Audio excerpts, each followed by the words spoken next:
Q&A. I'm going to start with my questions because I have a bunch. Who do you think can benefit from a coach? Because I always say that I kind of wish I would have had a coach sooner, but I don't think I would have utilized it because I don't think I would have listened to them. And I think I needed to kind of run for fun and do my own thing first. I think for a lot of people, it's especially here is like the best place because everyone's so damn busy. We're in New York City. We're in New York City. It's frantic, it's nonstop. You don't want to have to think about how to lay out what you need to do for training too. And also, it's part of the accountability issue, right? If you are someone who can always, live in the gray and fudge it, be like, oh, well, today was really hot and it kind of sucked and, whatever, it was bad. Yeah. It helps you stay on the ball. Yeah. Like if you know that they're watching and even if it's someone like you pay $1 to like every month or something like that, but there's some sort of an exchange where, okay, well, they are paying attention to what I'm doing, so I need to do it correctly, or at least put the effort in, because then it makes. Otherwise, it's just too easy to just be like lay back on it. Yeah, you have expectations. There's expectations. It's the accountability factor. Yeah. All of a sudden you're like, well, if I don't do it and they're doing it and they're getting better and I'm not, it's kind of black and white. All right. Right. We asked for your questions, and we got a lot. So sit back for the next hour and a half because we have so many questions. Here we go. Number 1. We got so many questions on fueling, and I have questions on fueling. So let's start with race day fueling. Fueling is like one of the huge questions, and I want to start with like mid-race. Okay. Energy gels, because I had no idea how to fuel during my first like half and full marathon. Mm-hmm. My first full marathon, I took like 12 gels. I'm not even kidding you. As broad of a spectrum as for 10K, half marathon, and marathon, what should people be taking and when? Most of my group, I tell them generally if you're not outside for more than 90 minutes, you don't really have to. A lot of it, the funny thing is that it comes down to the person themselves. Like, I won't take a gel now unless I run more than 15 miles. Okay. So, I won't even take one for a half. Okay, so you're in that camp where it's like, 90 minutes or less. You don't. It's 90 minutes. Okay, I'm just saying.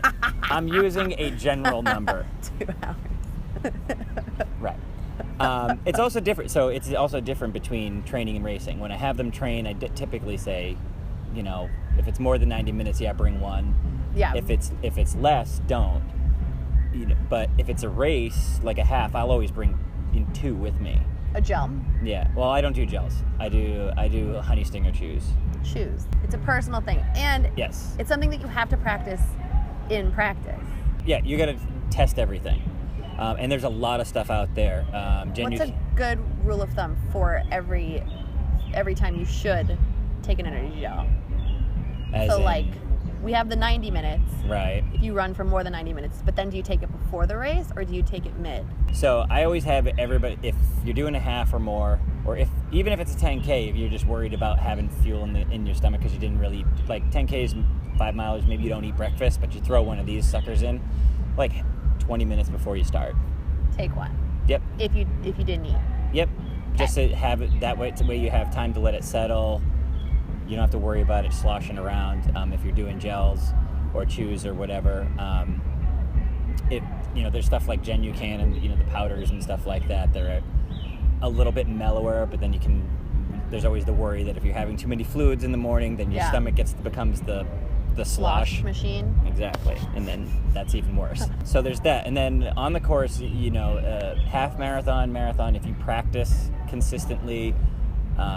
My regimen is the 7th mile in a full. It would be the 7th mile, and then 6 miles after that, then 5 miles after that. And the reason being is that when you're training, a lot of this stuff is set to all of it. You're going out and you're just going to run for X number of hours, and that's what the package is dedicated to. They can't say, well, you're kicking your own ass trying to run a PR time, which is going to be different metabolically than if you're just going out and you're doing your training run. You do the same thing as a training run. It's not you're not going to be burning as hot as you do when you race. So I always say the first one can be like standard timing, whatever is comfortable for you. You know kind of when you're going to need it. And then after that, you got to kind of start scaling it back so that you're having it a little bit earlier, so that way you can stay in front of any type of calorie crash. Alternatives. What's an alternative to gels?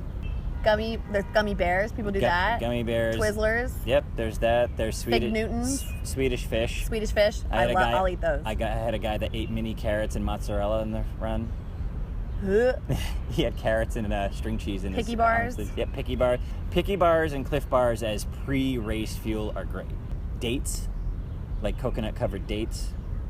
There's a few others. I feel like that's a good list. Trail mix and stuff. There's all kinds of things. Let's move on. Right. I'm going to save the trying to lose weight for the nutritionist that we're bringing on.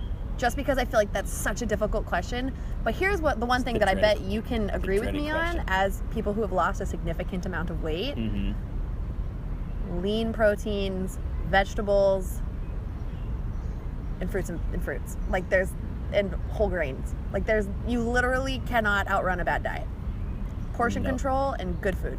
Yep. If you want to lose weight, that's the secret. Sorry, it's not fun. And especially when it comes to, I hate being that person, but when it comes to women doing this stuff, like there's such a sense of I can't have carbs or I got to drop them or something. Have carbs. And I will quinoa. And it will drive me brown rice absolutely crazy. You guys need them. Yes. There was a great interview by the woman who wrote the book with Shalane Flanagan. What eat slow, eat good, whatever it is. Yep. I'll put a link to it. Link. Click this link and eat fat. Just eat smart. Eat good food. Gotta have in portion controls and you'll lose weight. Slow burning fuel. It's just the way it works.